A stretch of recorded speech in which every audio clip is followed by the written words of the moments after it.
तो क्या हाल चाल, बढ़िया सब। स्वागत करते हैं आपका अपने यूट्यूब चैनल नवोदय एकेडमी पर। हमें नवोदय कलम से क्रांति। आज के इस वीडियो में हम क्लास 10th 2023 के साइंस के प्री बोर्ड पेपर के सेक्शन 1 खंड अ के बहुविकल्पीय प्रश्न को डिस्कस करने जा रहे हैं। पेपर कोड हमारा क्या है, PBS। और हमारा मैक्सिमम मार्क्स पेपर का कितना है, 70। और टाइम कितना दिया हुआ है, 3 घंटा 15 मिनट। अर्थात इस 3 घंटा 15 मिनट में से आपको 15 मिनट पेपर को एक्स्ट्रा पढ़ने के लिए दिया जाएगा और बाकी के 3 घंटे आपको पेपर को सॉल्व करने, उन्हें लिखने के लिए दिया जाएगा। यदि आपको याद हो तो चंद दिनों पहले हम आपसे एक KPS1 यहाँ पे पेपर ला देते हैं आपके सामने। KPS1 इस सेट को डिस्कस किया गया था। आज एक नए सेट के साथ आपके सामने हाजिर हैं। बढ़ते हैं क्वेश्चन नंबर 1 की तरफ। क्वेश्चन नंबर 1 में हमें क्या दिया हुआ है, हमसे पूछा है कि गाड़ियों में प्रयोग होने वाला दर्पण होता है। तो बच्चों, गाड़ियों में जो दर्पण प्रयोग होता है वो कौन सा दर्पण होता है, उत्तल दर्पण होता है।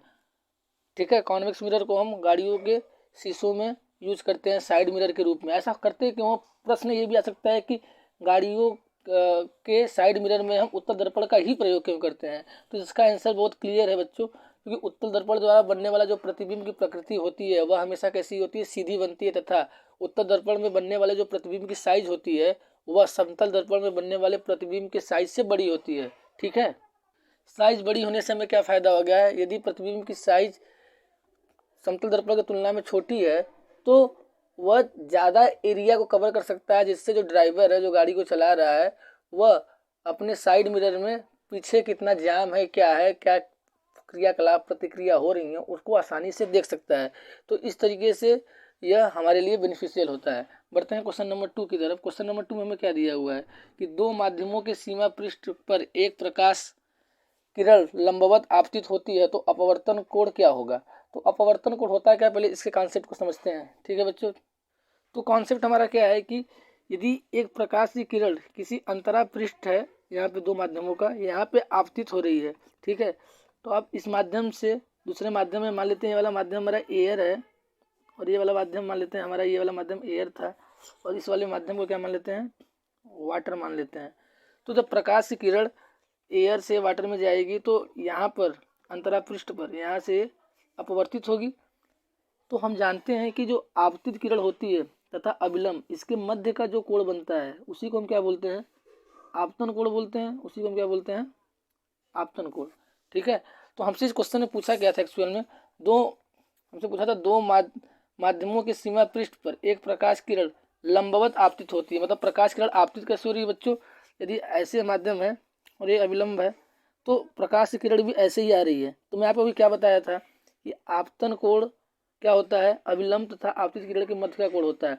अब दोनों यहाँ भी आपतित हो रही है तो इनके मध्य बनने वाला कोण कितने डिग्री का होगा, 0 डिग्री का होगा। इस तरीके से इस प्रश्न का हमारा करेक्ट आंसर क्या हो जाएगा बच्चों, 0 डिग्री। ठीक है, बढ़ते हैं क्वेश्चन नंबर 3 की तरफ। क्वेश्चन नंबर 3 में हमसे पूछा है कि विद्युत का सर्वोत्तम चालक कौन सा होगा ना, बेस्ट कंडक्टर ऑफ इलेक्ट्रिसिटी की हमसे बात कर रहा है। तो बेस्ट कंडक्टर ऑफ इलेक्ट्रिसिटी की यदि हम बात करें तो वह क्या होता है बच्चों, चांदी, सिल्वर होता है। चांदी के बाद क्या आता है हमारा, तांबा, कॉपर आता है, उसके बाद सोना आता है, फिर प्लेटिनम आता है। परंतु हम अपने डेली लाइफ में जो हम वायर देखते हैं वहाँ पे चांदी का प्रयोग करने करके अधिकतर वायर में तांबा का प्रयोग हुआ रहता है। क्यों, क्योंकि तांबा एल्युमिनियम का भी प्रयोग होता है कुछ वायर में, क्योंकि चांदी की तुलना में तांबा सस्ता है। इसका रीज़न यहाँ पर ये होगा। बढ़ते हैं क्वेश्चन नंबर 4 की तरफ। क्वेश्चन नंबर 4 हमसे पूछा है कि प्रकाश के अपवर्तन का परिणाम है। प्रकाश के अपवर्तन होता है क्या, पहले इस कॉन्सेप्ट को समझते हैं। जब प्रकाश किसी एक माध्यम से दूसरे माध्यम में जाती है तो या तो अविलंब की तरफ मुड़ती है या अविलंब से दूर मुड़ती है। प्रकाश के इसी प्रकृति को हम क्या बोलते हैं, प्रकाश का अपवर्तन बोलते हैं। ठीक है, तो अपवर्तन फिनोमिना पे यहाँ पे कौन सा काम हम देख सकते हैं, तारों का टिमटिमाना। तारों का टिमटिमाना किस सिद्धांत के आधार पर है, हमारे प्रकाश के अपवर्तन। क्वेश्चन नंबर 5 में पूछा है निम्न में से सही संबंध कौन सा है। ठीक है, तो सही संबंध बताने के लिए मैं आपको कॉन्सेप्ट बताता हूँ। यहाँ पे हम क्या यूज करेंगे, हमें एक कॉन्सेप्ट पता होता है कि जो आई मतलब करंट की जो वैल्यू होती है वह क्या होती है हमारी, Q/T। मतलब आवेश प्रवाह की दर ही हमारी क्या होती है, विद्युत धारा होती है। और एक तरीका हम जानते हैं Q की जो वैल्यू होती है किसके बराबर होती है, Q=NE होता है। ये कॉन्सेप्ट भी हम पढ़े हैं। ठीक है, इंटीग्रल मल्टीपल ऑफ, ठीक है, ये वाला कॉन्सेप्ट पढ़े हैं। तो आई की वैल्यू हमारी क्या हो जाएगी, यहाँ पे Q की जगह हम NE पुट कर देंगे अपान में T। तो यहाँ से एन ई की वैल्यू कितनी आ गई, टी इधर चला जाएगा तो इसकी वैल्यू कितनी हो जाएगी, I T is equal to N E हो जाएगा। तो देख लेते हैं ऑप्शन में I T is equal to N E कहाँ है। तो देखिए ऑप्शन नंबर 1 में ही हमारा I T is equal to N E दिया हुआ है। तो इस प्रश्न का करेक्ट आंसर हमारा क्या हो जाएगा, I T N is equal to I T. ठीक है, बढ़ते हैं क्वेश्चन नंबर 6 की तरफ।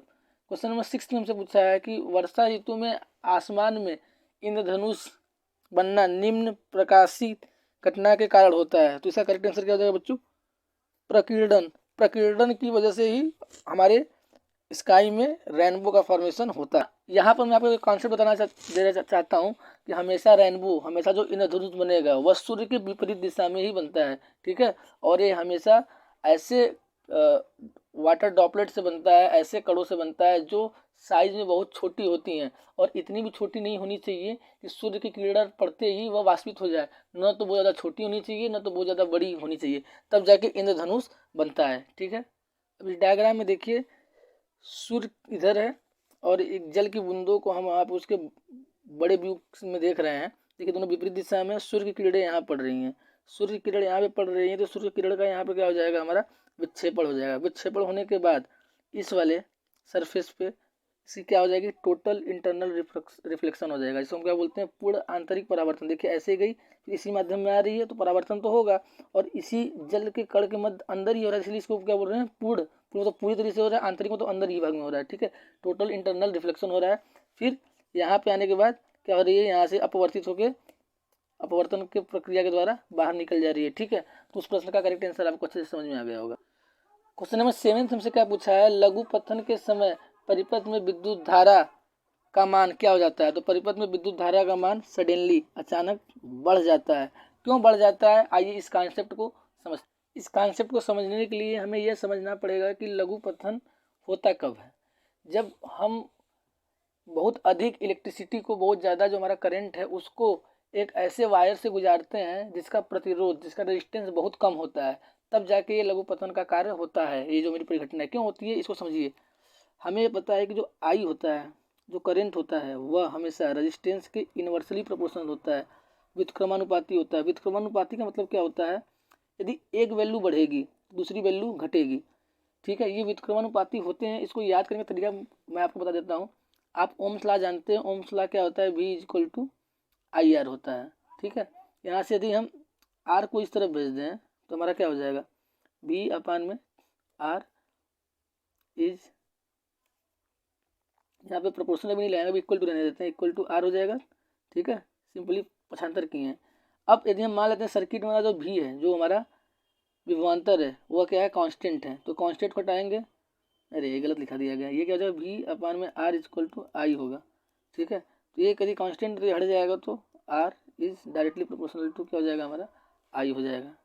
ठीक है, तो यदि सर्किट में हमारा प्रतिरोध की मात्रा बहुत अधिक है तो उस सर्किट में हमारी करंट की मात्रा बहुत अधिक हो जाएगी। क्यों, ये दोनों क्या है, दूसरे के इन्वर्सली प्रोपोर्शनल अर्थात व्युत्क्रमानुपाती हैं। ठीक है, तो यदि लघु पतन के समय परिपथ में विद्युत धारा का मान क्या हो जाता है, यदि क्वेश्चन पूछे तो अधिक हो जाता है। क्यों अधिक हो जाता है, क्योंकि जब उसका रेजिस्टेंस कम है तभी तो ये घटना होगी।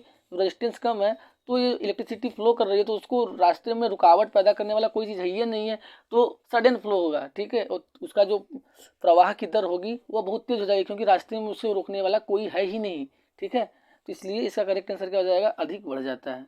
आइए बढ़ते हैं केमिस्ट्री के क्वेश्चन की तरफ। तो केमिस्ट्री का पहला क्वेश्चन हमें क्या पूछा है, एक विलेन का pH 3 है, तो विलेन किस प्रकृति का होगा, हमें ये बताना है। ठीक है, तो इसमें कॉन्सेप्ट आपको मैं बताता हूँ। कॉन्सेप्ट हमारा क्या है, यदि किसी भी चीज़ का pH 7 से अधिक है तो उसको हम क्या बोलेंगे, वह क्षारकीय प्रकृति का है, वह बेसिक नेचर का है। यदि उसका pH 7 के बराबर है तो वह न तो एसिडिक है न तो बेसिक है। ऐसे सोल्यूशन को हम क्या बोलते हैं, इन जनरल न्यूट्रल है, वो उदासीन है। यदि किसी चीज़ का pH 7 से कम है तो उसको हम क्या बोलेंगे कि वह हमारा सोल्यूशन क्या हो जाएगा, एसिडिक हो जाएगा। या हमारे क्वेश्चन में दिया है कि विलेन का pH 3 है, 3 क्या है, 7 से कम है, तो 7 से कम यदि कोई चीज़ होगा तो क्या होगा, एसिडिक होगा, अर्थात अम्लीय प्रकृति का होगा।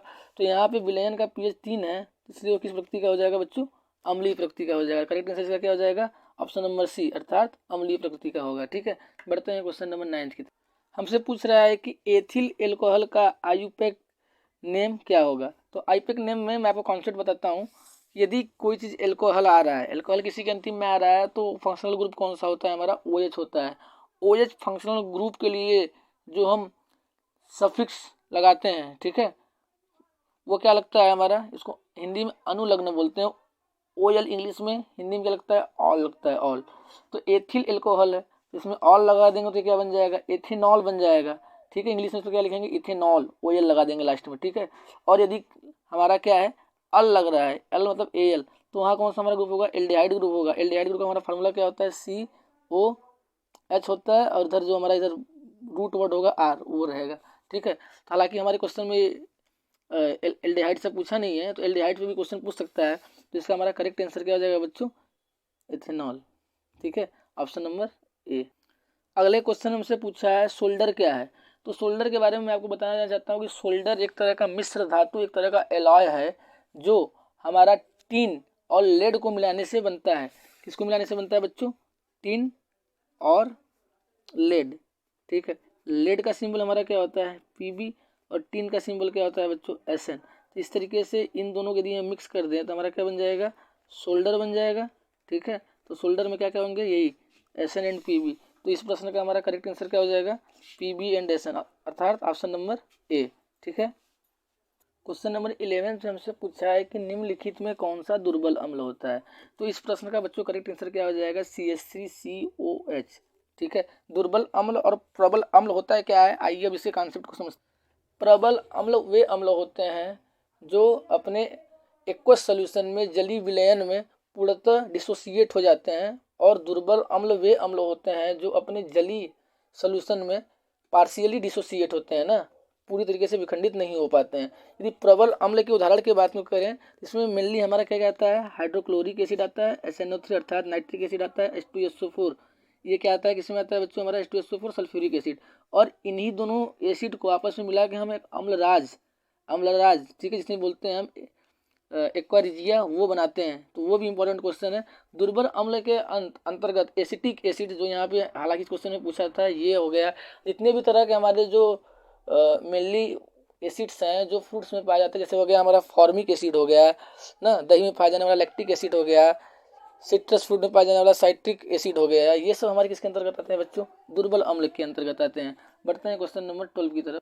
अगले सवाल में पूछा है कि लेड नाइट्रेट का रासायनिक सूत्र क्या होगा। तो लेड नाइट्रेट का रासायनिक सूत्र क्या होगा बच्चों? PbNO3 का होल ट्वाइस। ये सूत्र क्यों होगा, आइए समझते हैं इसको। तो देखिए, Pb के ऊपर, लेड के ऊपर +2 का चार्ज होता है, और नाइट्रेट के ऊपर -1 का चार्ज होता है, ठीक है, क्योंकि ये क्या है? हमारा केटायन है, ठीक है, ये हमारा क्या है? एनायन है। तो +2 चार्ज है, इसमें -1 चार्ज है, तो चार्ज का हम क्रॉस मल्टीप्लाई करेंगे, तो हमारा क्या आ जाएगा? Pb के साथ 1 आ जाएगा, NO3 के साथ 2 आ जाएगा, ठीक है। लेकिन हम 1 तो लिखना प्रीफर ही नहीं करते हैं, तो हम कैसे लिखेंगे? PbNO3 का होल ट्वाइस, ठीक है। तो इस तरीके से इसका करेक्ट आंसर हमारा B हो गया। बढ़ते हैं क्वेश्चन नंबर 13 की तरफ, ठीक है। इसमें हमें पूछा है कि आधुनिक आवर्त सारणी का आधार क्या है, ठीक है। तो आधुनिक आवर्त सारणी का आधार बच्चों हमारा क्या है? एटॉमिक नंबर है ना, परमाणु क्रमांक जो होता है वह आधुनिक आवर्तकाल की बेसिस है। तो हम बात करें, जो हमारा ये परमाणु क्रमांक होता है वह क्या क्या होता है? परमाणु क्रमांक प्रोटॉनों की संख्या के बराबर ही होता है। इस तरीके से इस प्रश्न का करेक्ट आंसर क्या जाएगा बच्चों? प्रोटॉनों की संख्या के आधार पर आधुनिक आवर्त सारणी निर्भर करती है, ठीक है, प्रोटॉनों की संख्या, अर्थात ऑप्शन नंबर A। बढ़ते हैं जीव विज्ञान अर्थात बायोलॉजी की तरफ, जो हमारा क्वेश्चन नंबर 14 से स्टार्ट हो रहा है। क्वेश्चन नंबर 14 में हमसे पूछा हुआ है कि मानव के कपाल तंत्रिकाएं हैं। तो मानव में कुल 12 जोड़ी कपाल तंत्रिकाएं पाई जाती हैं, ठीक है। तो इसका करेक्ट आंसर क्या हो गया? 12 जोड़ी। क्वेश्चन नंबर 15 में हमसे क्या पूछा है? मनुष्य में दुग्ध ग्रंथियां किसकी रूपांतरित रचना है। तो मनुष्य में दूध ग्रंथियां जो है हमारी, वह स्वेद, पसीने वाली जो ग्रंथियां होती हैं, उन्हीं का रूपांतरित रचना है। ऑप्शन में हमें श्वेत ग्रंथि दिया ही नहीं है, तो श्वेत ग्रंथि नहीं दिया हुआ है, तो इसका करेक्ट आंसर क्या जाएगा बच्चों? मेरे हिसाब से जहाँ तो मुझे लगता है तैल ग्रंथि क्या होती है। इसका करेक्ट आंसर आपको क्या लगता है? कमेंट सेक्शन में कमेंट करके बताना ना भूलें, ठीक है। अब बढ़ते हैं क्वेश्चन नंबर 16 की तरफ। हमें इसमें पूछा है कि कोशिकीय प्रक्रमों में ऊर्जा मुद्रा क्या है। तो कोशिकीय प्रक्रमों में जो ऊर्जा मुद्रा होती है वह क्या होती है बच्चों? हमारी ATP के रूप में वहाँ पर संग्रहित होती है। इसका करेक्ट आंसर क्या हो जाएगा? Option number B। अगला सवाल हमसे पूछा है कि स्तनियों के लार में कौन सा एंजाइम पाया जाता है। तो हम स्तनियों के लार जो होता है, लार्वा जो हमारे मुंह में बनता है, सलाइवा, उसमें एमाइलेज एंजाइम पाया जाता है, ठीक है। पेप्सिन एंजाइम जो होता है ये प्रोटीन का पाचन करता है, और जो मेनली एमाइलेज एंजाइम होता है वह हमारा वो जो होता है कार्बोहाइड्रेट, ठीक है। कार्बोहाइड्रेट में भी यदि बात कार्बोहाइड्रेट के टाइप का बात किया जाए तो उसमें जो सुक्रोज वगैरह माल्टोज वगैरह होते हैं, माल्टोज का मुख से ही पाचन स्टार्ट कर देता है कौन, ये एमाइलेज एंजाइम, ठीक है, जो लार में पाया जाता है। जब हम खाना को चबाते हैं तो लार उसमें मिलता है, तो हमारे मुख से ही इसका पाचन स्टार्ट हो जाता है, ठीक है। बढ़ते हैं क्वेश्चन नंबर 18 की तरफ। इसमें से क्या पूछा है, निम्न में कौन शीत रुधिर प्राणी है, ठीक है, मतलब कोल्ड ब्लडेड ऑर्गेनिज्म के बारे में हमें बात कर रहा है। तो इसका करेक्ट आंसर बच्चों यहाँ पे क्या हो जाएगा, मछली हो जाएगा। अब ये होता क्या है इसको समझते हैं। जैसे हम क्या है, मनुष्य हैं, हमारे शरीर का तापमान क्या होता है, निश्चित होता है। जैसे हमारे शरीर का तापमान क्या है, 37 डिग्री सेल्सियस, ठीक है। और यदि ठंडी का मौसम रहे या गर्मी का मौसम रहे या कोई भी मौसम रहे, हमारे शरीर का तापमान 37 डिग्री सेल्सियस ही बना रहता है। परंतु मछलियों के शरीर में ऐसा नहीं होता है। यदि उनको ठंडे पानी में रखा जाएगा तो अपने चारों तरफ के वातावरण के आधार पर उनके शरीर का तापमान रहेगा, और यदि उसको हम गर्म पानी में रखेंगे तो वहाँ के वातावरण के अनुसार उसके शरीर का तापमान रहेगा। क्यों, क्योंकि वह क्या है, कोल्ड ब्लडेड एनिमल हैं, तो उनके सराउंडिंग के अकॉर्डिंग उनके बॉडी टेम्परेचर चेंज होते रहते हैं, ठीक है। और हम इंसान हैं तो हम कौन है, हम वार्म ब्लडेड हैं, ठीक है। बढ़ते हैं क्वेश्चन नंबर 19 की तरफ। 19 नंबर क्वेश्चन से क्या पूछा है, निम्नलिखित में कौन सी ग्रंथि बहिर और अंतस्रावी दोनों है। तो ये कौन सी ग्रंथि हमारी बच्चों है, पेनक्रियाज। अग्नाशय क्या है, ये दोनों तरह की ग्रंथियों का काम करता है। बढ़ते हैं क्वेश्चन नंबर 20 की तरफ से। क्वेश्चन नंबर 20 में पूछा है कि निम्नलिखित में कौन सा जीन प्रारूप शुद्ध गोल बीजों को प्रकट करता है। तो शुद्ध गोल बीजों को प्रकट करता है कौन बच्चा, आर। दोनों आर क्या है, कैपिटल हैं, ठीक है। ये ट्रिपल आर वाला मस्त समझने लगना, ठीक है, NTR की मूवी। यहाँ पे क्या है, आर का मतलब क्या है, राउंड, राउंड मतलब गोल, ठीक है। आज की वीडियो में इतना ही रखते हैं, मिलते हैं एक नए वीडियो में एक नए लेक्चर के साथ। तब तक आप हमारे चैनल को लाइक शेयर और सब्सक्राइब करना ना भूलें। Thank you so much.